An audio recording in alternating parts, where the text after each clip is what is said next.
시골길을 지나가며 사람이 살지 않는 버려진 폐가를 보면 와, 아깝다. 저 집 고쳐다가 커피숍이나 펜션 차리면 대박나지 않을까?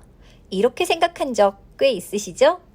비슷하게 농어촌의 빈집을 새로 꾸며 수익을 창출하는 사업으로 성공한 스타트업이 있어 소개해드립니다. 다자요는 농어촌의 빈집을 소유주로부터 10년간 장기 임대하여 새롭게 리모델링하고 숙박시설로 제공하는 기업입니다. 다자요의 남성준 대표님은 제주도가 고향으로 고향에 내려갈 때마다 빈집들을 볼 때 안타까웠다고 해요.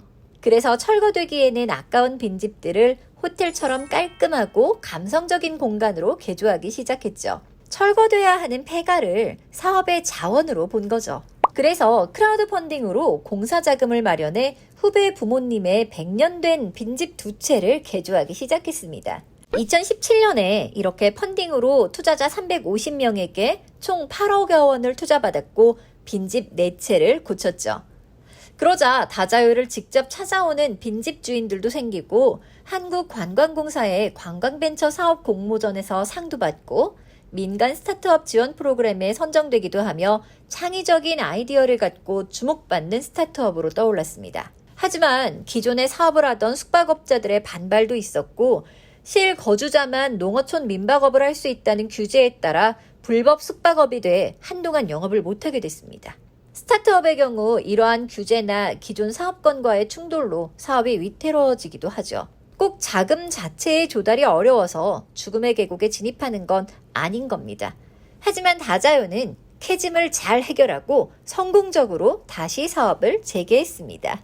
2020년 정부의 한걸음 모델 첫 사례로 선정되면서 다시 사업을 진행할 수 있게 됐거든요. 한걸음 모델은 신사업을 도입할 때 이해관계자 간의 갈등을 해소하기 위해 정부가 마련한 건데요. 다자요는 매출의 일부를 마을 기금으로 조성해 마을 주민과 나누는 등 상생하는 방안의 타협안을 마련했습니다. 주변의 카페나 상권과 함께 살아나는 방안을 제시한 거죠. 규제 샌드박스 실증 특례의 조건에 따라 제한된 구역과 기간, 규모 내에서만 규제가 배제되긴 하지만 규제에 묶여 스타트업이 사업을 하지 못했던 예전에 비해서는 확실히 한 걸음 나아갔습니다. 다자요는 지금은 굳이 영업을 하지 않아도 여기저기에서 연락이 오고 공사를 할 집들이 줄 서 있을 정도로 굉장히 인기 많은 잘 되는 스타트업인데요. 한동안 법적인 규제 때문에 많이 힘들었지만 현재는 오히려 전화위복이 된 케이스입니다. 주식회사 다자요의 남성준 대표님은 로컬 창업을 꿈꾸는 대표님들에게 압도적으로 좋은 정책이나 환경, 다른 결과를 꿈꾼다면 다른 시도를 하라고 말합니다. 현재 농촌 지역의 빈집은 8만 개가 넘는다고 하고요. 국토부에서는 빈집의 등급을 A, B, C 등급으로 나눴는데요. 이 등급은 지붕을 포함해서 집의 원형이 얼마나 잘 남아있는지를 기준으로 했다고 해요. 하지만 다자요는 빈집을 선정할 때 대표님만의 기준을 가지고 선정한다고 합니다. 오히려 지붕이 없으면 철거비가 덜 들어서 더 좋다고 얘기한 다자요 대표님의 빈집 선정 기준은 첫 번째도, 두 번째도, 세 번째도 환경적인 위치, 그러니까 입지라고 합니다. 예쁜 숙소가 될 빈집은 서울에서 오신 분들이 편안하게 느낄 집이어야 하고요. 그러려면 큰 도로에 접하지 않은 곳으로 옆집과의 거리가 어느 정도 있어서 사생활 보호도 되어야 하고요.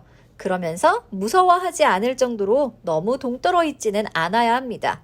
마지막으로 안전하다고 느낄 만한 위치가 중요하다고 얘기합니다. 또 지역의 특산품을 웰컴 키트로 선정해 제공하는 등 그 지역에 왔을 때 그곳에서만 느낄 수 있는 것을 충분히 느끼게 해주고 무엇보다 쇼룸처럼 예쁜 공간에서 최신 제품들을 체험할 수 있도록 준비했다고 해요. 그래서 B2C만이 아니라 B2G와 B2B도 다자요의 비즈니스 모델인 거죠. 현재 다자요는 6개의 대기업과 연계되어 있고요. 18개의 지자체에서 러브콜을 받고 있습니다. 또 13개 스테이, 380개의 빈집 리모델링 요청을 받았다고 합니다. 남성준 대표님은 예쁘게 지어진 숙소의 매출을 마을에 기부하는 등 지역사회와 소통 및 환원에도 신경 쓰고 있어요. 자신이 살고 있는 제주도를 다양하게 즐길 수 있도록 공간을 개발해 제주의 즐길거리를 늘리는 것도 고민하고 있다고 합니다. 기존 사업들과 갈등이 발생할 수 있거나 현실이 반영되지 않은 이전의 규제로 인해 스타트업이 사업을 운영하기 어려울 경우 관련 문제를 현명하게 풀 수 있도록 여러 제도적인 지원과 방안이 마련되면 좋겠습니다. 물론 기존의 사업자들과도 상생하면서 시장이 성장할 수 있는 방향으로요. 그럼 더 많은 스타트업이 생겨나고 성장할 수 있지 않을까요? 점점 사업을 확장하며 성장하고 있는 다자유의 다음 행보도 기대해 봅니다.